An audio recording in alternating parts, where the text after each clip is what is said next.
Et à tous, j'espère que vous allez tous très bien. On se retrouve bien dans la partie théorie sur les reclaim blocks. Alors, le reclaim block, qu'est-ce que c'est? Le reclaim block, c'est un bullish OB qui se transforme en bearish ou un bearish order block qui se transforme en bullish. Ni plus ni moins. Rien ne se perd, rien ne se crée, tout se transforme. Rappelez-vous cette phrase de, de Monsieur Einstein, ok? En fait, un reclaim block, on va passer d'une bullish tendencies à une bearish tendencies. Mais ce qui est important de comprendre, c'est que pour passer de bullish tendencies à bearish tendencies, eh bien dans la bullish tendencies, nous allons avoir des order blocks qui vont se créer à l'intérieur. Et lorsque le prix va passer en tendance baissière, donc de haussier à baissier, eh bien les anciens order blocks qui étaient dans la bullish tendencies, donc tendance haussière, eh bien, vont servir de zone de souffle pour le prix et de zone de nouveaux points d'entrée. Vous allez pouvoir le comprendre par la suite. Ça va servir simplement de bulle d'air pour reprendre des forces. Le prix va reprendre des forces dans cette zone-là et va pouvoir ensuite repartir dans le bon sens. Donc ici, on a un schéma classique. On va avoir donc sell side curve, donc c'est la tendance baissière, bearish tendencies. Bearish tendencies à ce niveau-là, très bien. Mais dans la tendance baissière, on va avoir des order blocks qui vont être créés à cette zone-là. Order block, order block, order block. Ok, très bien. Admettons qu'ici plus bas, on est un reversal, très bien. Et là, on va passer de bullish tendencies. On passe de tendance haussière, enfin de tendance baissière à tendance haussière. Ok.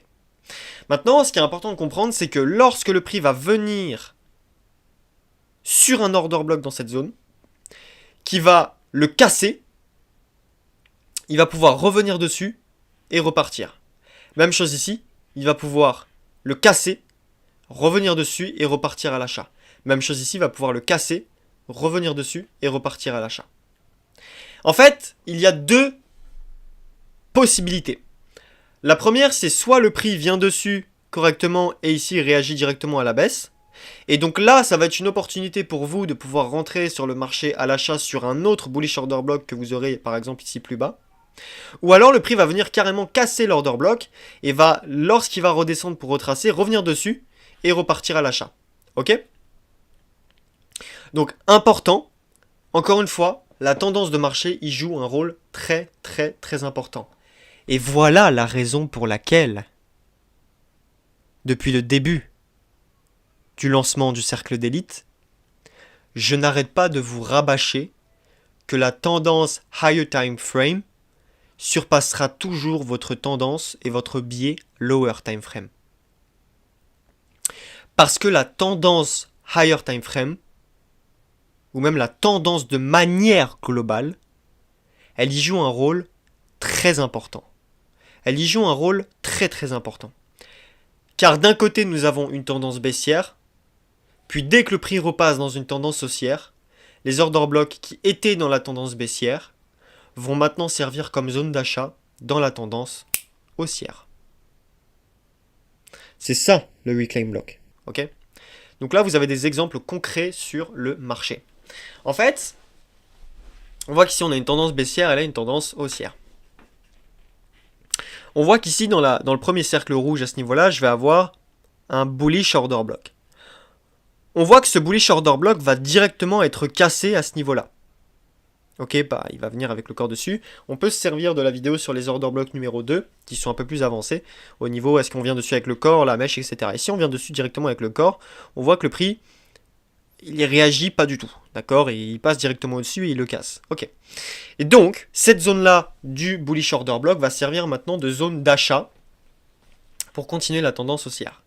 Très bien, on voit que le prix revient à l'intérieur, ok?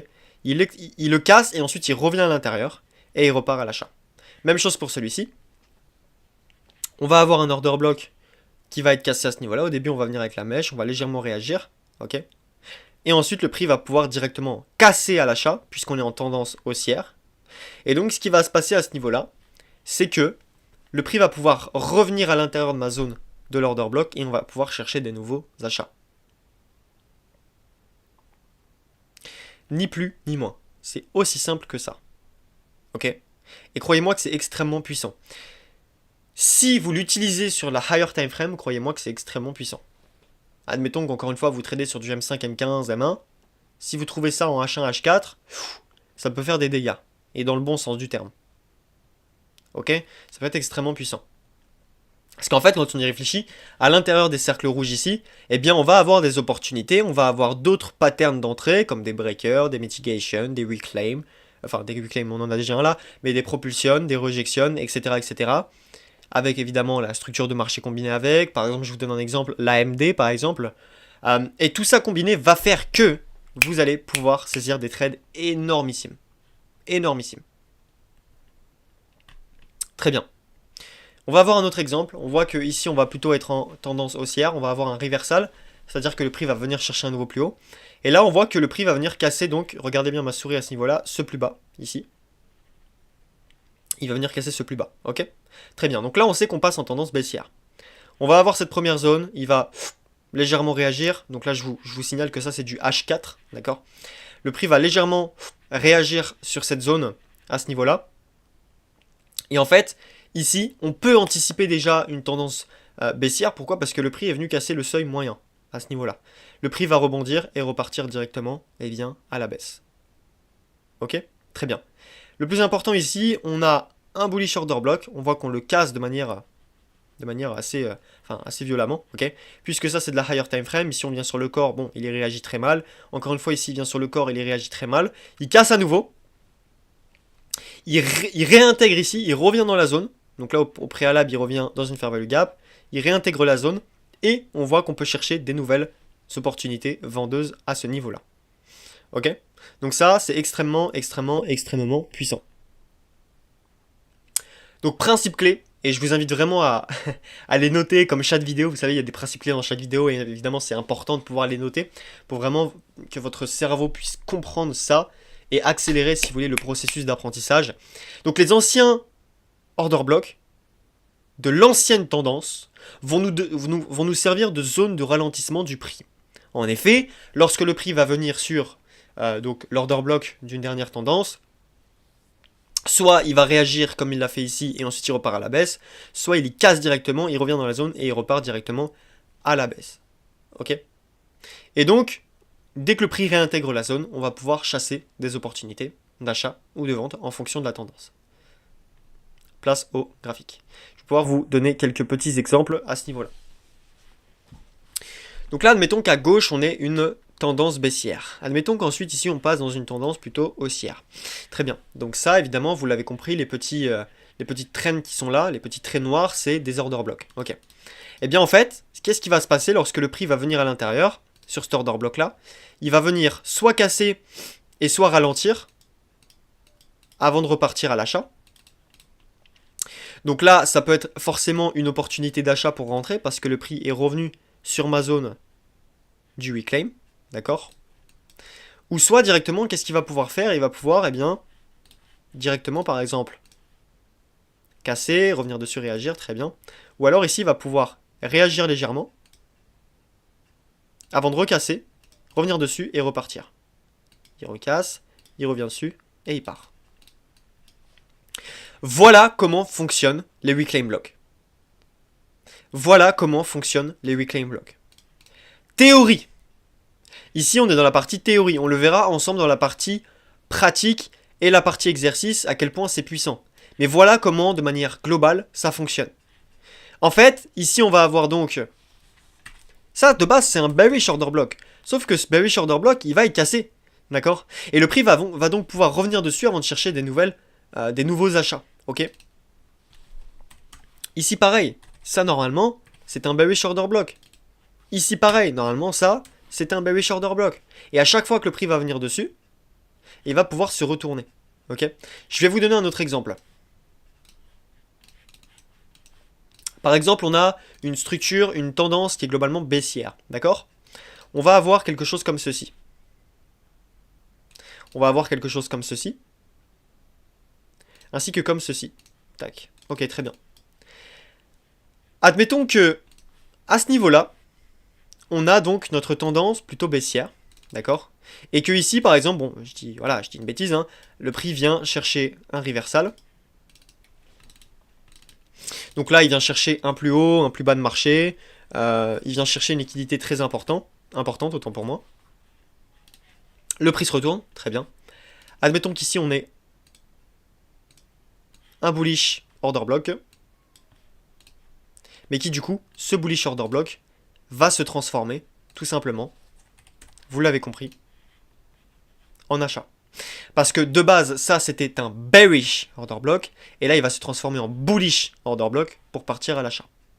Parce que, par exemple, ici, admettons qu'on ait un previous day high ou previous week high, ou encore même previous month high. Et ça, c'est tout à fait cohérent si vous le tradez sur de la higher time frame. Donc moi, la stratégie que je vous donne ici, la stratégie, elle est simple. C'est chercher des reclaim higher time frame par rapport à laquelle, par exemple, si vous tradez sur du M15, forcément, vous n'allez pas chercher sur du M5 ou M30. Vous allez plutôt chercher sur du H1.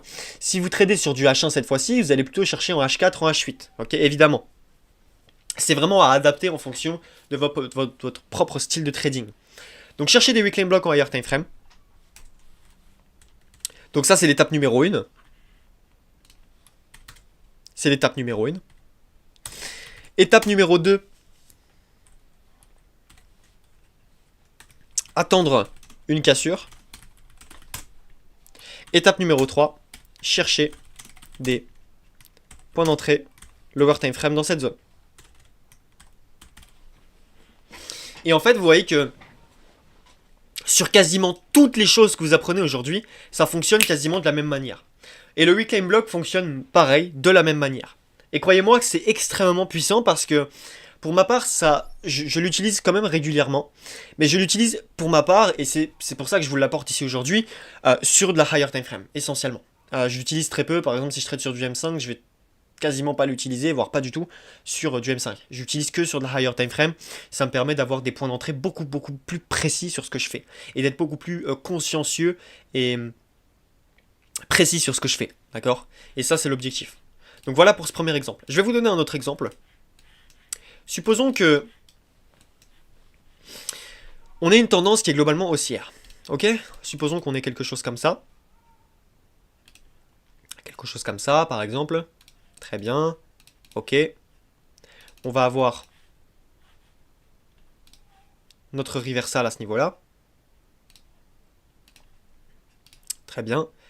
Ok. Top. Très bien. Donc, qu'est-ce qui va se passer à ce niveau-là? On voit qu'ici, je vais avoir donc un BOS. Que ici, par exemple, je peux avoir une pattern qui s'appelle donc le breaker. Et que par exemple, ici, au préalable, on est venu chercher donc une très grosse liquidité. On va dire previous month high. Ok? Par exemple. Très bien.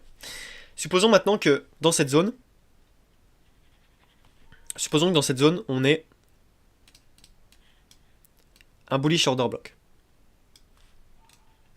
Parce que de base, c'est un bullish order block. De base, si le prix doit venir dessus, c'est un bullish order block. Sauf qu'au préalable, on a eu un reversal.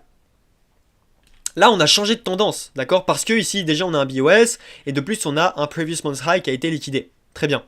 Et bien, en fait, si je trace sur mon order block, le prix, il va casser à la baisse ici. Ok, en rouge. Et il va réintégrer la zone à ce niveau-là pour pouvoir partir faire des nouveaux plus bas.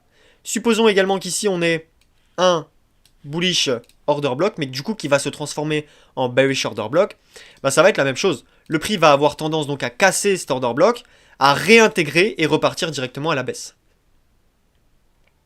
Tout simplement. Parce que rappelez-vous,